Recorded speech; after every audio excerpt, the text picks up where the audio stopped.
Treasures.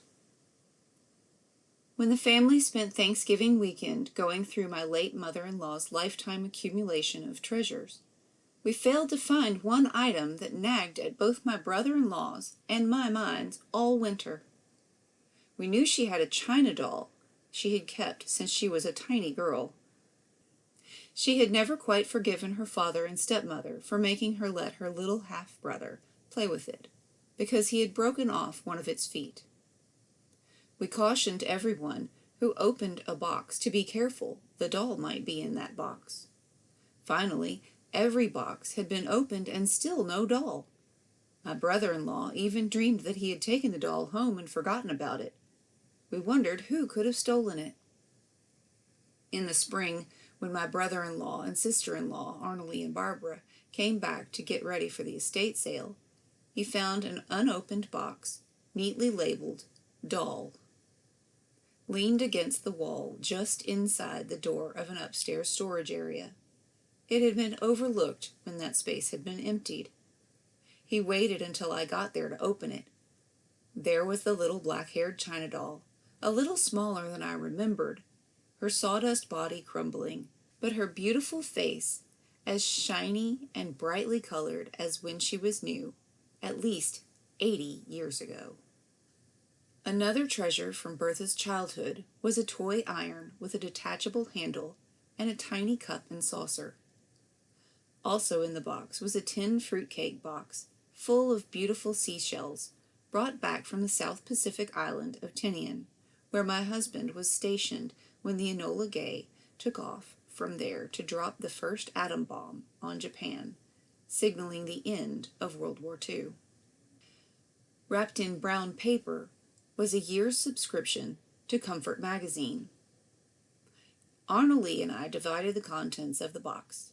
I suggested that he take the doll, and that I take Harold's seashells, the two small toys, and the Comfort magazine. He agreed.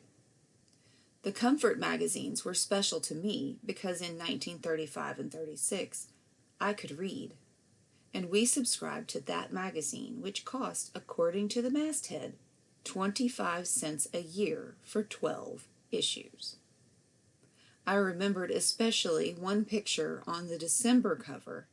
It was a picture of a little boy cheerfully carrying an armload of firewood while, outlined in billowing clouds, was a smiling Santa Claus writing the little boy's name in his list of good boys and girls. The stories were familiar also, especially a Christmas story about a couple who misunderstood each other, and their relationship was healed when she found a stray dog he had rescued, and she thought it was her Christmas present. I had remembered that story for 50 years, and there it was, a gem from my childhood, carefully preserved by my mother-in-law-to-be. Pricing treasures is awfully hard. I rescued a $2 picture just before it was sold because taped to its back was a note in my daughter's neat printing. Granddaddy sold 2 geese and bought this picture when he was a little boy. I also rescued an all-wool coverlet out of a $4 stack of bedspreads. It was one that great-granddaddy George Washington Rice had sheared his sheep and sent the wool off to be dyed and woven into a geometric design, purple and white bedding cover. I kept raising the price on 2 bowls I had overlooked when I divided the older dishes and put them in boxes to be the last Christmas present from Bertha to her children and grandchildren.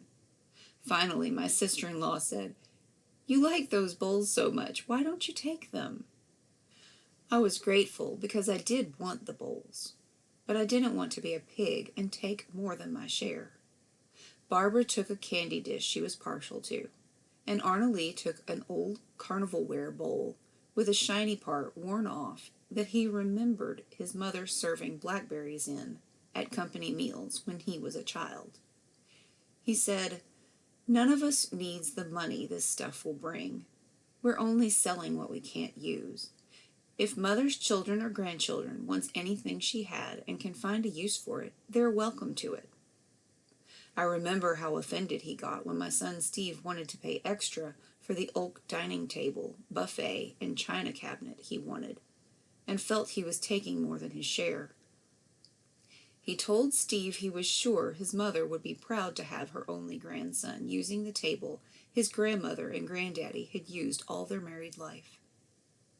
Once I read a story about a Roman matron who said to a lady who was showing off her jewelry, "My children are my jewels." My mother-in-law left her family almost 100 beautiful quilts, many crocheted items, including an exquisite tablecloth, and many other precious artifacts. But of all the treasures Bertha passed on, the heritage of work ethic, honesty, fair play, sharing, and concern for one another that her children and grandchildren have exhibited is the most precious treasure of them all. Dividing inheritances often divides families. Settling Bertha's estate has brought her family closer together. What a treasure.